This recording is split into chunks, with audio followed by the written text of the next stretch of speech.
नमस्कार दोस्तों। एक बार फिर से आप सभी का स्वागत है दास्तां सुनो में। आज की कहानी का शीर्षक है ना समझे। तो चलिए शुरू करते हैं। आज रूबी की नौकरी का पहला दिन था।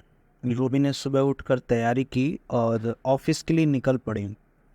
पिताजी के गुजरने के बाद से घर की सारी जिम्मेदारी रूबी पर ही थी। इंजीनियरिंग कॉलेज में अक्सर अव्वल रहने वाली रूबी के बड़े बड़े सपने थे, लेकिन परिस्थितियों के कारण उसे इस राह पर चलना पड़ा था। इसके पहले छोटी नौकरी में घर की जिम्मेदारियां पूरी ना हो पाती थी। ऐसे में एक दिन ऑनलाइन इंटरव्यू के इश्तिहार पर उसका ध्यान गया। उसने फॉर्म भर दिया और उस कंपनी में उसको चुन लिया गया। रूबी जब ऑफिस पहुंची तो ऑफिस के कुछ कर्मी थोड़े समय से थोड़ा पहले ही आ गए थे। वहीं रिसेप्शन पर बैठी अंजलि ने रूबी से पूछा, गुड मॉर्निंग मैडम, आपको किसी से मिलना है? तो रूबी ने कहा कि मैं इस कंपनी में ऑनलाइन इंटरव्यू से चुनी गई हूँ। आज से मुझे ऑफिस ज्वाइन करने के लिए कहा गया और ये रहा लेटर। ओके, कॉन्ग्रेट्स, आपका इस कंपनी में स्वागत है। थोड़ी देर बैठिए, मैं मैनेजर साहब से पूछकर आपको बताती हैं, ऐसा अंजलि ने कहा। रिया वहीं बैठकर कंपनी का निरीक्षण करने लगी। उसी वक्त कंपनी में काफ़ी जगह लगा हुआ पीके का लोगो उसको बार बार ध्यान खींच रहा था। उतने में अंजलि आई। आपको मैनेजर साहब ने बुलाया, वे आपको आगे का प्रोसीजर बताएंगे। तभी रूबी ने पूछा, अंजलि मैडम, एक सवाल पूछूं? वो कहती हैं, बताइए क्या है। ये कंपनी में जगह जगह पर पीके नाम का लोगो क्यों लगाया गया? तो अंजलि कहती, पीके कंपनी की सर्विस सर्वर मजूमदार साहब के इकलौते सुपुत्र के नाम के अक्षर है। ऑनलाइन इंटरव्यू उनका ही आइडिया था। आज उनका कंपनी में पहला दिन है। चलो अब हम अपने काम की ओर ध्यान दें। हाँ बिल्कुल, चलो। कंपनी के मैनेजर बड़े ही सुलझे हुए इंसान थे। उनकी बातों से और काम समझाने के तरीके से रिया के मन का तनाव काफ़ी कम हुआ। उसने सब कुछ समझ लिया और वो काम शुरू कर लिया। शुरू के कुछ दिनों में ही रूबी ने अपने हंसमुख स्वभाव से और काम के प्रति ईमानदारी से सबको अपना बना लिया था।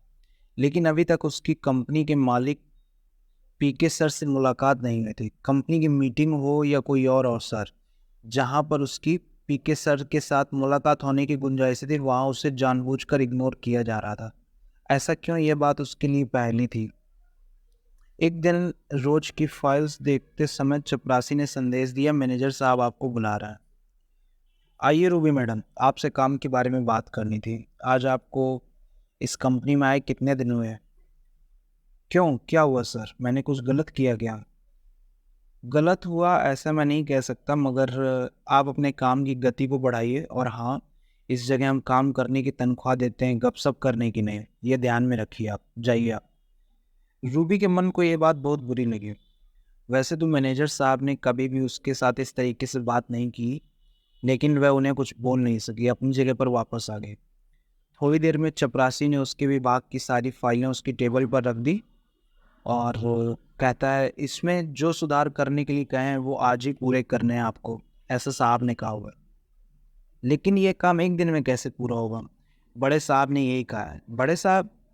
हाँ मैडम, बड़े साहब यानी आपके पीके सर। आपको नहीं मालूम?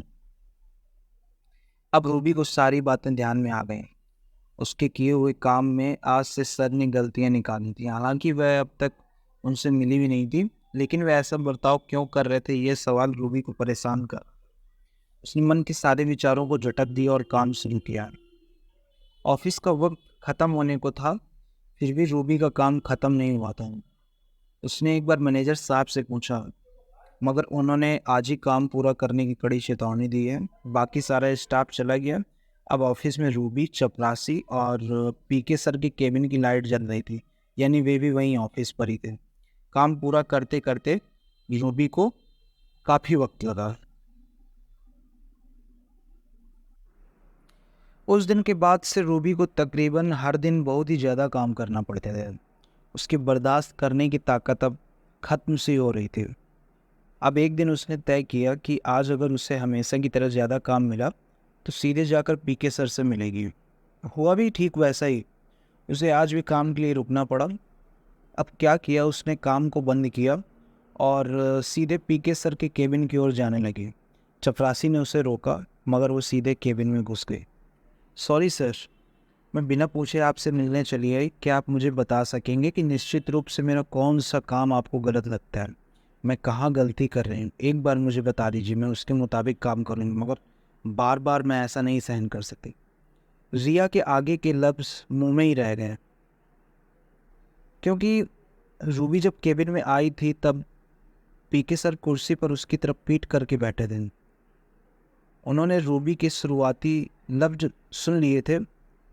बाद में उनकी कुर्सी रूबी की तरफ मुड़ी। सर आप, तुम, पंकज, कैसे मुमकिन है? तुम यहाँ कैसे? रूबी हैरान रह गई। उसका अतीत अचानक उसके सामने आ गया। ऐसी कल्पना भी उसने नहीं की थी। उसे लगने लगा कि वह चक्कर खाकर यहीं गिर जाएगी। हाँ बोलिए रूबी मैडम, क्या तकलीफ है आपको? पंकज के इस सवाल से वह अतीत से बाहर आई और चुपचाप केबिन के बाहर चले गए। उसका अतीत ऐसे अचानक उसके सामने आ जाएगा ये उसने सोचा भी नहीं था। पीके सर कोई और नहीं, उसका नज़दीकी दोस्त पंकज था। उस दोस्ती में प्यार के धागे कब बुन गए ये दोनों समझ ही नहीं सके थे। रूबी को कॉलेज का पहला दिन याद आया। कॉलेज के गेट के पास ही सीनियर लड़कों के एक गैंग ने उसको रोका हुआ था। आइए मैडम, कहाँ जा रही है? कॉलेज के एक नए छात्र को अपनी पहचान देनी होती है, उसके बाद आगे बढ़ना होता है। रूबी पहली बार गांव से पढ़ाई करके शहर आई थी और आते ही इस सामने आए संकट से वो घबरा गई थी। अरे हीरो, तू कहाँ जा रहा है? तुझे दिख नहीं रहा यहाँ पहचान परेड चल रही है? चल ऐसा कर, ये मैडम ज़रा ज़्यादा ही घबरा गई, तो इन्हें प्रपोज कर, उनका डर चला जाएगा।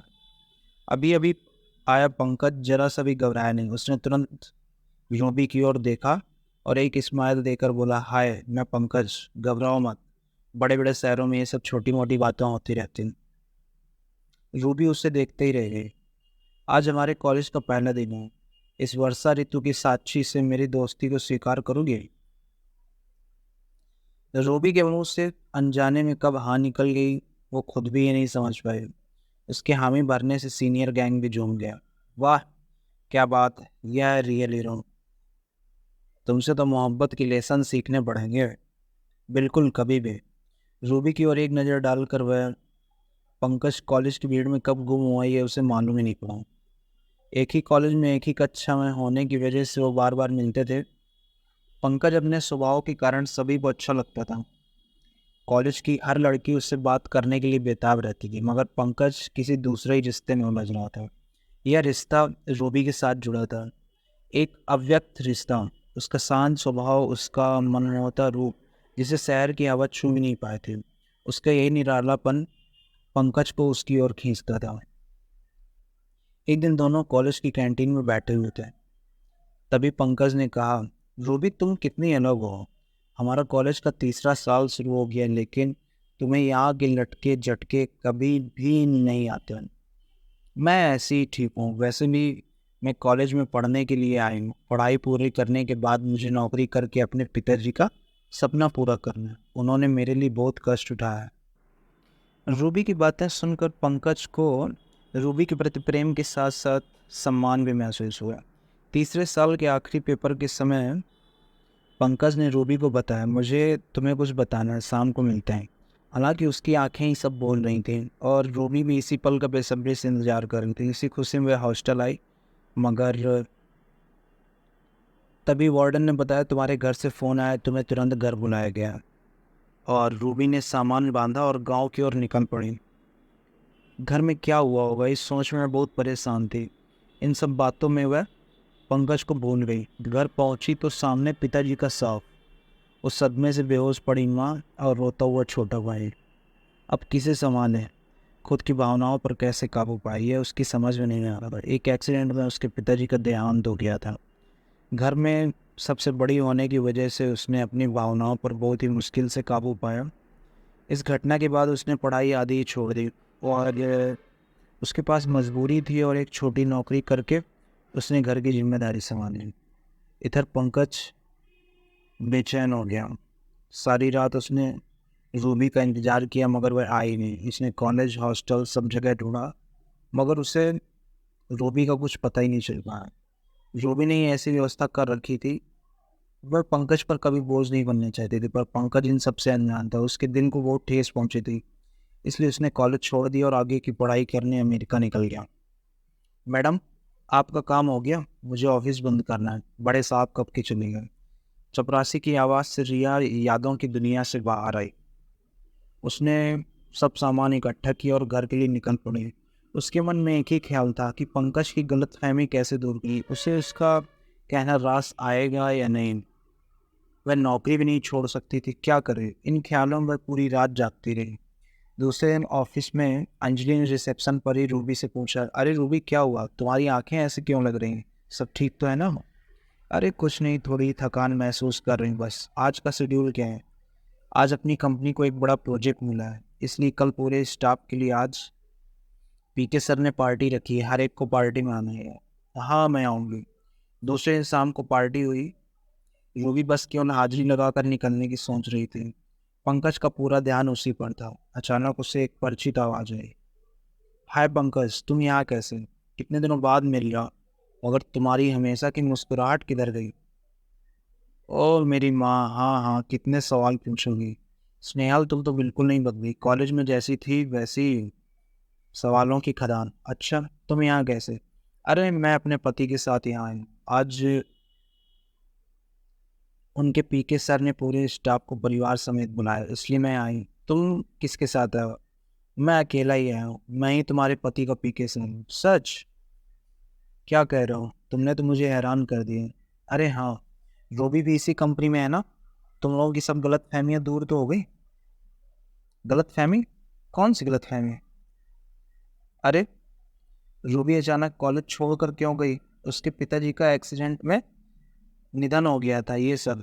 क्या, मैं तो ये सब जानता ही नहीं। स्नेहल रूबी और पंकज की कॉलेज की सहेली थी। उन दोनों की दोस्ती, प्यार, दूरी, इन सब घटनाओं की साक्षी थी वो। उसे रूबी के बारे में सब मालूम हुआ था। उसने ये सब पंकज को बताया। पंकज को ये सब सुनकर बहुत अफसोस हुआ। उसने रूबी के बारे में कितना गलत सोचा था, हालांकि उसकी इसमें कुछ भी गलती नहीं थी। अब उसकी नज़रें पार्टी में रूबी को ढूंढने लगी, मगर तब तक रूबी वहाँ से निकल चुकी थी। वह उसे ढूंढने बस स्टॉप के बानो। बारिश के दिन थे। रूबी एक पेड़ के नीचे खड़ी थी। उसने दूर से ही रूबी को आवाज़ लगाई। Ruby, Ruby. क्या हुआ सर, आप यहाँ क्यों आए, आपको कुछ काम था क्या। नहीं सर, मत बोलो मुझे, मैं तुम्हारा पहले का पंकज ही हूँ। अब ये भी मुझे स्नेहा ने सब कुछ बताया, मुझे माफ़ कर दो। रूबी, नहीं पंकज, इसमें तुम्हारी कोई गलती नहीं, उस समय हालात ही ऐसे थे। रूबी, आज मैं तुमसे पूछता हूँ, क्या तुम मेरे प्यार को स्वीकार करोगे। रूबी की आंसू भर रही आंखों से पंकज को जवाब मिल गया था, और पंकज ने उससे अपनी बाहों में भर लिया। उनके इस मिलन में बारिश भी उनका साथ दे रही थी। इस बारिश की झड़ी में उनके बीच की दूरियां और गलतफहमियां पूरी तरह से बह गई थी। और ये कहानी यहीं पर ख़त्म होती है। इसी तरह और भी कहानियाँ सुनने के लिए आप डिस्क्रिप्शन देख सकते हैं, आपको पिछली कहानियों की भी लिंक मिल जाएगी। मिलेंगे एक नई कहानी के साथ अगली वीडियो में। और हाँ, अगर आपको ये कहानी अच्छी लगी हो तो चैनल को लाइक करें, शेयर करें और सब्सक्राइब करना ना भूलें। तब तक के लिए नमस्कार।